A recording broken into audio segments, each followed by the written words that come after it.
Now, performance-wise, the iPhone 6s Plus came out with that Apple A9 chip with 2 GB of RAM. This was the first iPhone to bring 2 GB of RAM, where the iPhone 12 mini has that Apple A14 Bionic chip inside of it with 4 GB of RAM. So it has twice the amount of RAM inside of it. And what I can tell you is for sure when the 6s Plus came out, I think it was probably one of the more faster phones that came out that year, and it was a very good performing phone. But obviously as time progresses and things happen, these older phones kind of get slower and slower, and this is no exception. With the iPhone 6s Plus, it wasn't a smooth phone even since like iOS 10 or something, but it's definitely not been a horrible experience. And even now when I use it, it's not that bad of a device. I actually think it's pretty smooth. It's pretty fast for a 2015 phone.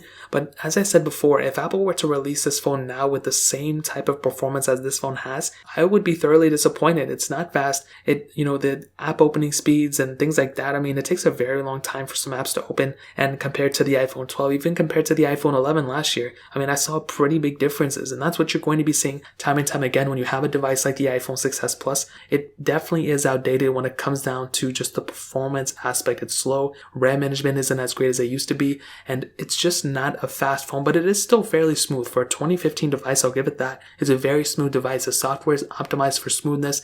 It's not optimized for like being the fastest thing or whatever. It's just optimized for smoothness. And I have to give it respect for that because it is a very, very smooth device when it comes down to it. Now with the iPhone 12 mini, this is one of the fastest phones for sure. And the fact that it's not even like $1,000 phone, it's technically cheaper than that. I have a lot more respect for Apple for doing that, but also it's more expensive than the, iPhone 11 last year. So my respect automatically goes down because of that. But the performance of this phone is actually pretty good. It's like the fastest phone. It's one of the faster phones.